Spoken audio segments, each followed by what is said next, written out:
Okay, I'm going to use a clip from the behavior panel that they did about 3 years ago, almost 4 years ago. They are experts in true crime body language.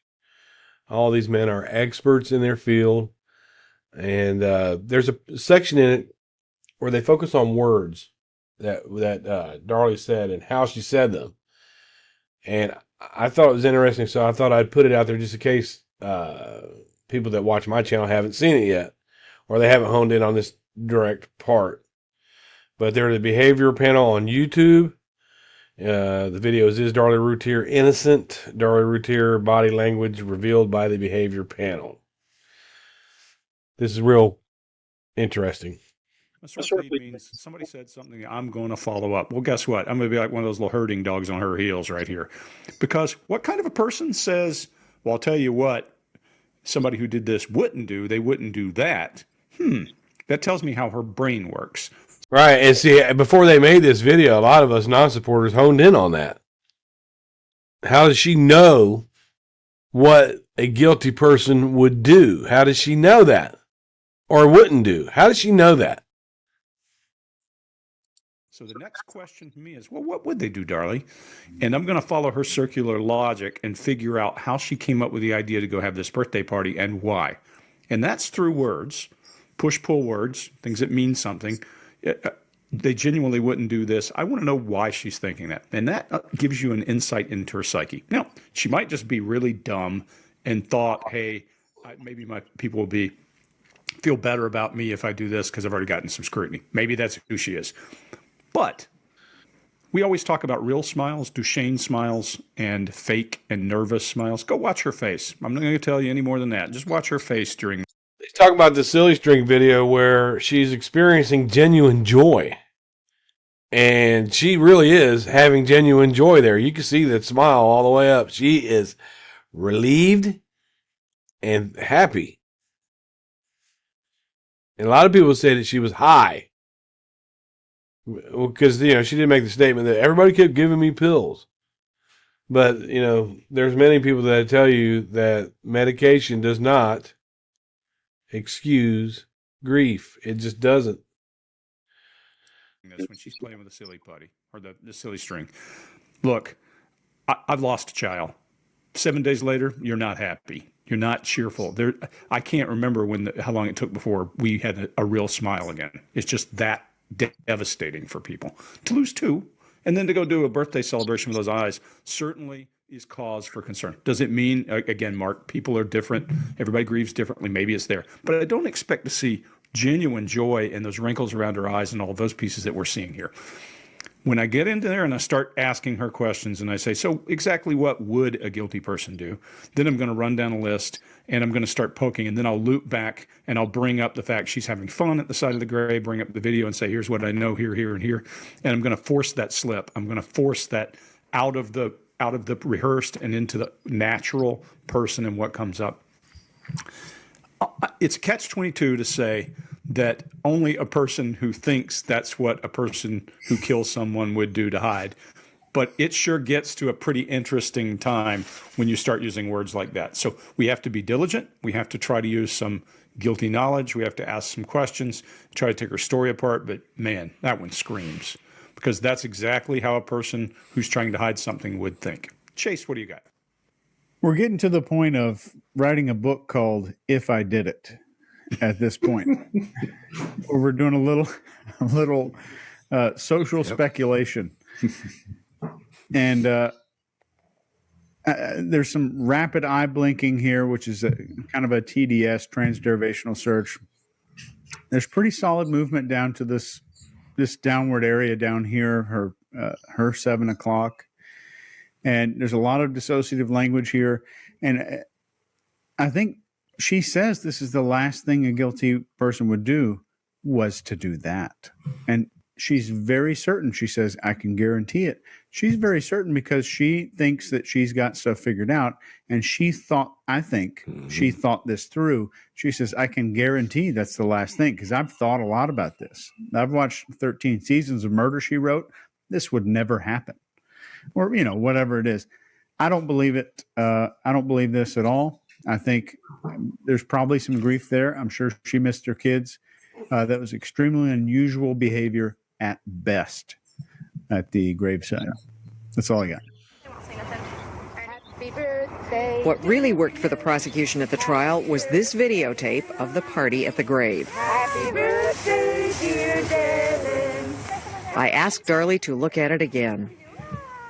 Do you not say, as I do, oh, for heaven's sake, Darlie, chewing gum, smiling, spraying silly string, and the jury wanted to see it over and over again? You still don't think it was wrong? No. Maybe it's not the way that everybody would choose to do.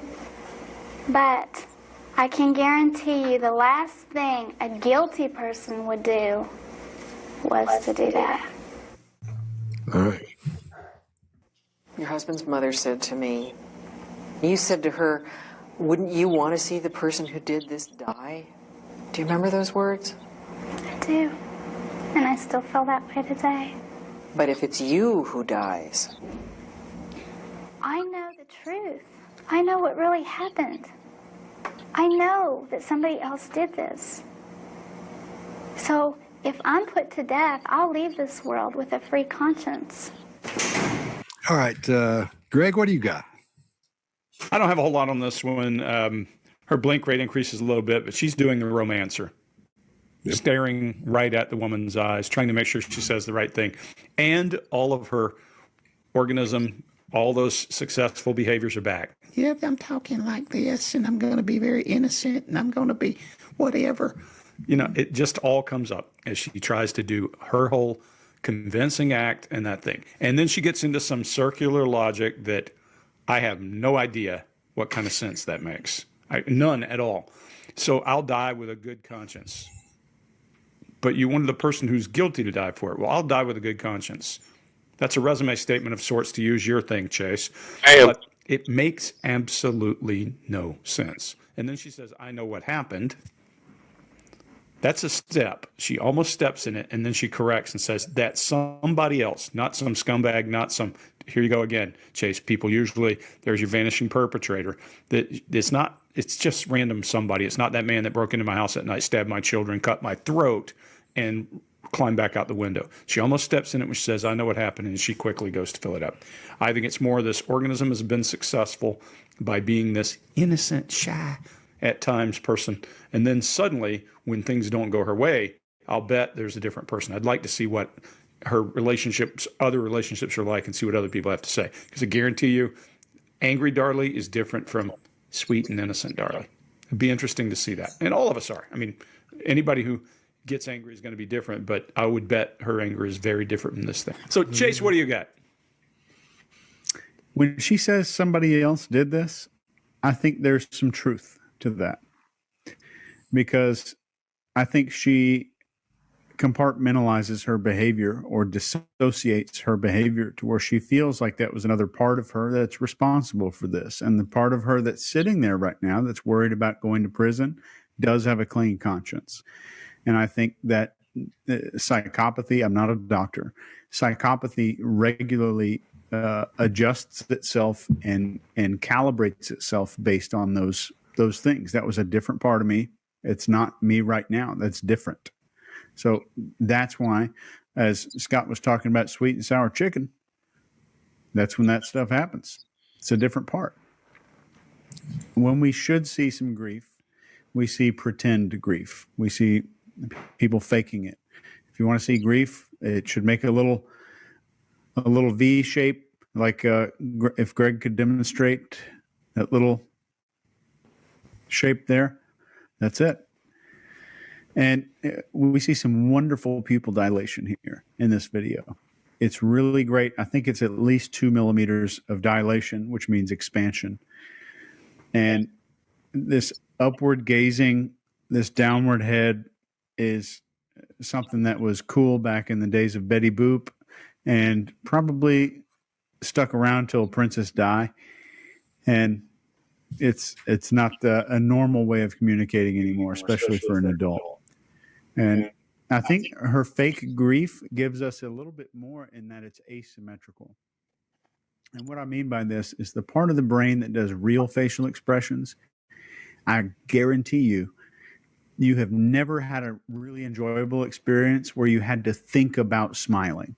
It happens automatically. So it comes from, let's say it comes from one part of the brain over here, but when we have to fake smile, it has to come from a whole different part of the brain. And that part of the brain is not as 6 million years evolved into bilaterally tightening the muscles on each side of the face. So false facial expressions are often asymmetrical because of that point. And I'll leave it at that. Mark? Yeah. So remember when she recorded that emotion? I think it was in video 2, and that was good enough for me. Like, I had some empathy for her on video 2. There was enough information in that for me to go, I really feel for you right now. So that's kind of interesting. Like, she is able to have a real emotion there, or recall one and give me enough information, that moment of imagination, that moment of storytelling. Not quite good enough, not super professional enough to be able to do it again and again and again on command, because I think she fails here. That's all I've got for you on that. It's me. Scott, what do you got? All right. She blames everybody else. And you all covered everything on this. When she says, do you remember what she said, when you like to see the person die? She says, I do. And then the interviewer just waits. Greg Davis asked Darren on the stand, do you think the person that did this deserves to die? Would you like to see him die? And Darren said, yes, I do, and I would. And Greg Davis said, me too. And that's when she adds that part, and I still do. And I still feel like that. Hey, come on, man. So, and then at the end there, I agree with you, Greg. I don't know what she's talking about, but I know what's happened there. She said she knows at the end of this, she's got to wrap up and say her thing. It's going to make her, being a psychopath, she wants to she wants people to think about, remember her. So she has to say something. Remember, we looked at Ramirez, and he was saying all these quotes from everywhere. Everybody from Kafka to like Shakespeare and everybody else. And in this thing, she's rehearsed that ending, and you can see it because at that point she's performing this ending at the very end. Speaking of acting, Mark, so she was ready for that, and she knew she had to get that out because she can feel it wrapping up, the interview wrapping up. So that's why I think she said, and she went on with that explanation. What the hell she's talking about? Where her conscience is, she'll die with a clean conscience or clear conscience. So, yeah, that's all I got. Your husband's mother said to me, you said to her, wouldn't you want to see the person who did this die? Do you remember those words? I do. And I still feel that way today. But if it's you who dies. I know the truth. I know what really happened. I know that somebody else did this. So if I'm put to death, I'll leave this world with a free conscience. All right, fellas, this was a good one. If you like what we're doing, please subscribe and hit that little bell down there. You'll know we have a new one come out. All right, anybody else got anything? Hey, do you want to pitch it around the room on this one like we typically do? Oh, let's do that. Yeah. And we probably should up front say we don't care whether she's guilty or innocent. We're just looking to see what we see. Remember, we usually, I think it's up to you, but for sure the rap. Yeah, let's just